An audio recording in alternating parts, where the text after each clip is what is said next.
You know, from the blink of an eye to running a marathon, even to the silent, steady beat of your heart, our bodies are in constant, incredible motion. And what's the engine driving all of that? It's muscle tissue.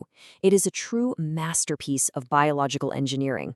So come on, let's get out our virtual microscope and see what this incredible stuff looks like up close.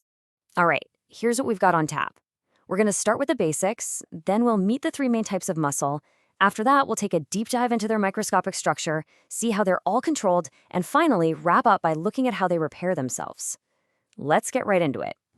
So, first things first, what exactly is muscle tissue? Let's lay down the foundation for everything else we're about to cover.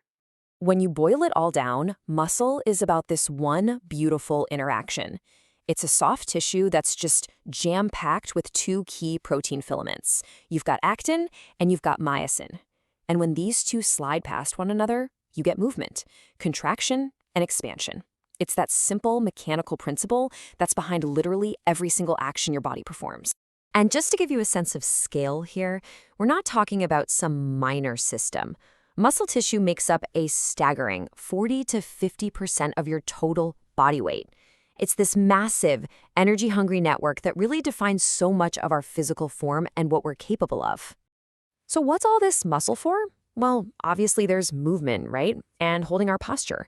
But it's also responsible for the internal wave-like movement in our gut called peristalsis. That's what pushes your food along.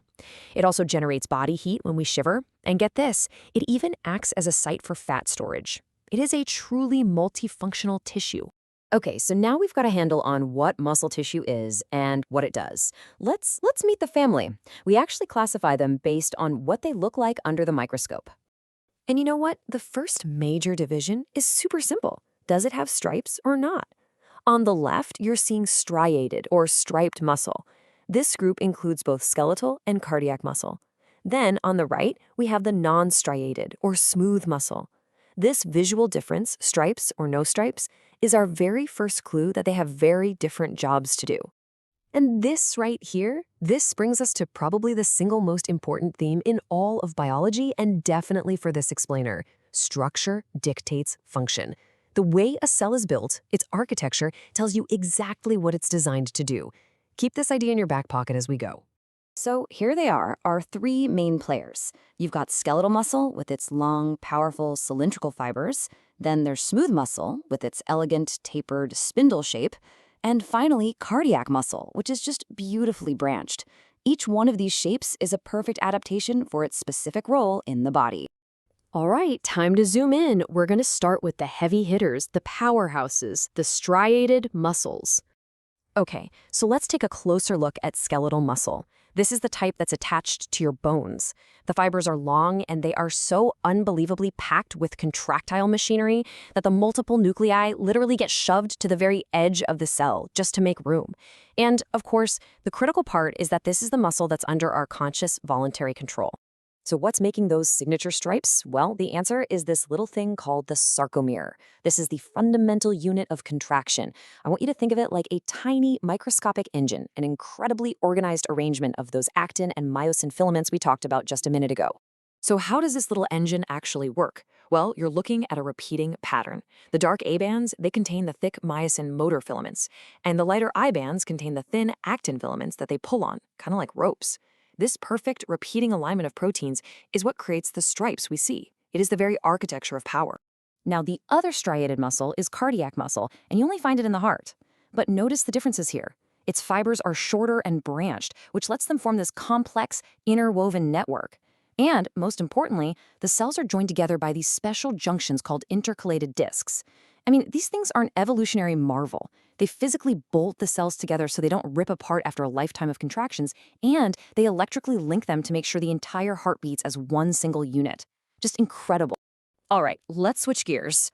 We're moving from the powerful, striped muscles to the silent, tireless workhorse of our internal organs, smooth muscle.